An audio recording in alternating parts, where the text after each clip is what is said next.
Lily's breath hitched as she edged her way through the grand foyer of Kane's house, the door clicking shut behind her with an echo that reverberated through the antique halls. Darkness reigned, broken only by the faint glow of moonlight slipping through the curtains. She paused, heart hammering, mind racing back to the text that had haunted her steps. They've got him, or her, down there. The basement, beneath her feet. Every step forward unraveled memories of her friendship with Kane, the laughter they shared in brighter days, and the secrets she'd kept hidden. Yet here she was, compelled by a dread she couldn't name. She knew this intrusion would cost her everything, and yet she had to know. Chapter 1. Silence before the storm. Lily crept along the hallway, the plush rug dulling her footsteps. Portraits of ancestors watched her, stern faces carved in gold frames, eyes seeming to follow her. She swallowed hard, promising herself this would be quick. She'd slip downstairs, flash a light, find whoever was in trouble, and get out before anyone noticed. The basement door loomed ahead. A beam of light spilled beneath it, pulsing with urgent irregularity. Her fingers brushed the cool brass knob. She hesitated. Her pulse shouted turn back. But another voice inside whispered go. With a low exhale, she opened the door. Chapter 2. Into the depths. The stairs creaked under her weight. Wood groaned like an old man complaining of every step. At the bottom, the beam of light terminated in a dramatic triangle on the wall, and beyond it, shadows crawling over unfinished drywall. The air smelled of dampness, mildew, fear. She knelt, cupping her hands around a small flashlight she'd tucked in her coat. She flicked it on, and the world expanded violently. A figure lay crumpled on the concrete floor, clutching a thick wooden beam as if it were a lifeline. Blood gleamed red in the torchlight from a wound on their arm. The face twisted in pain, a scream locked in a silent gasp, eyes wide in terror. "Hey," Lily whispered urgently, crawling closer. "Are you okay?" No answer, just choked sobs. The flashlight's beam trembled in her grasp. "Shish, I'm here, I'm here." She reached a trembling hand out. A voice, shredded with fright, responded, Get out. Call the police. He's up there." Lily's blood froze. "Who? What happened?" He won't stop. I tried to run. He's going to," the person gasped, pressed their hand against the wound, pain flaring in their eyes. A rasping growl echoed from the stairs above. Footsteps, or something heavier, sliding. Lily shushed her own pounding heart and pressed close to the injured figure. Was this Mariah, or someone else she'd never seen before? A concrete block tipped. A muffled voice snarled, "You shouldn't be here." Lily whipped around. The stairs loomed darker than ink. A shape moved at the top. Tall, brooding. The flashlight's beam wobbled. Lily's lips parted. She opened her mouth to scream, but pain seared through her own arm. She staggered, pressing fingers to her sleeve. Chapter 3. Denial and Dread. "What?" Lily squeezed out. She couldn't form the name of the person before her. The figure stepped closer, boots clacking on the concrete. "You left messages," he said, voice low and rough. "You thought you'd ignore me." Lily's breath caught. This was the man from Kane's firm. Michael, or Damien, she couldn't recall. They'd had a run-in months ago, someone Kane had hired for a tough case. At the time, she'd thought nothing of his stalking behavior. But now, "Let go of her," the man said, stepping forward enough for Lily to see his features, narrow eyes, dark jaw covered in stubble. "Or she bleeds out." Lily fought panic. She forced her voice to steady. "You're hurt, he's hurt. We need help." Emily stilled at the foot of the stairs. "Michael," she cried out. "What's going on?" The voice echoed. No answer. She risked another glance down at the bleeding figure.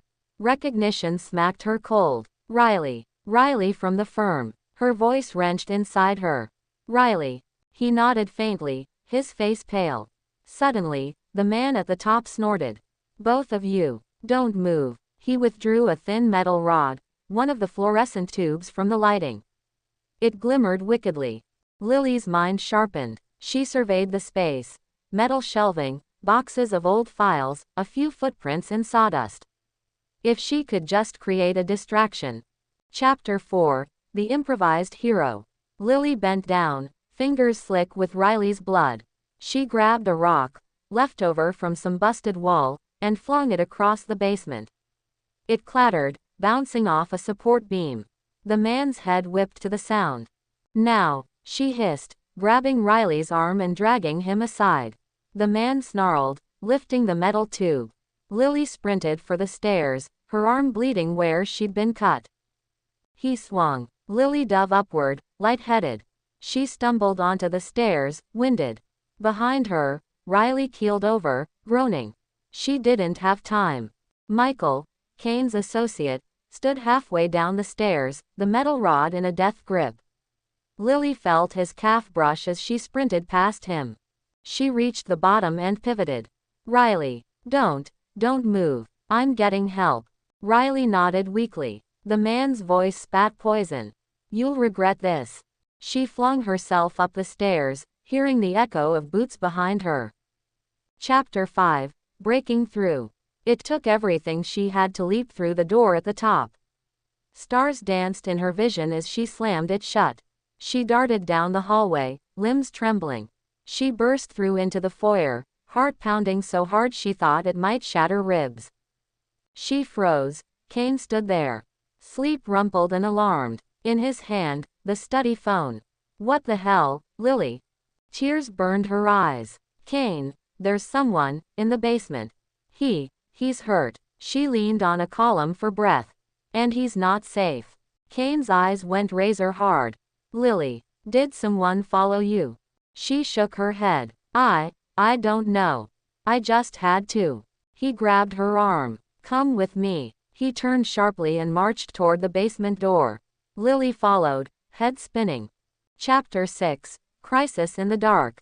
They descended together, Kane's flashlight swinging. He reached the bottom and found Riley slumped, unconscious, a dark crimson pool spreading beneath him. The man, Damien, stood behind a box, breathing heavy, eyes wild. Kane flicked the light onto his face. Damien, what are you doing? Damien jerked, then dropped the metal tube like a toy. He belongs to me. Kane's jaw clenched. You hurt him just now. Damien swallowed. I needed to. He knew too much. Kane stepped past Lily. He knelt by Riley. Stay away from him, he said calmly, fixing Damien with a look. Damien scoffed, glancing at Lily. She came into my space. Lily stood still, lungs burning, lights and shadows blurring. Kane's phone rang. He answered. Officer Mertz. Yes, we have an injured man here. Yes, the basement, please hurry. Damien took off. He darted up the stairs. Kane barreled after him just as the front door slung open. Footsteps thundered. Seconds later, the police flooded in. Chapter 7. Resolution and Ruin. Sirens wailed in the distance, thick in the walls. Kane stood at the basement door, sweat trickling down his temples. He helped police handle the scene while Lily stayed by Riley's side, sobbing, shaking. An officer said, he's alive, but it's touch and go. Lily closed her eyes. Thank God. Kane wrapped an arm around her shoulders. His voice was quiet. You shouldn't have come. She looked up, blood slick on her cheek, tears soaking her hair. I couldn't let him. He squeezed her arm. I know. Soon, Kane's house became a crime scene. Officers took statements. Paramedics loaded Riley into an ambulance. Damien lay cuffed, boots scuffed as his fury dissolved into silence. Kane met Lily's gaze as they stepped outside into the sparkling dawn. The sun hit their faces, glaring to say nothing is the same anymore. You're a hero, Kane whispered. She gave a weak, grateful smile. We did what needed to get done. He clasped her hand. Let's go home. Epilogue. Aftershocks. In the days that followed, the manor hummed with whispered theories. Damien's trial would bring the firm to its knees. Riley, once stabilizing in ICU, exchanged weak smiles with Lily whenever she came to visit. Kane watched her closely, a silent protector, a repentant friend, a secret keeper. Lily, still shaking at night, found solace in her devotion to justice, regret and resolve entwining inside her. She had crossed a line.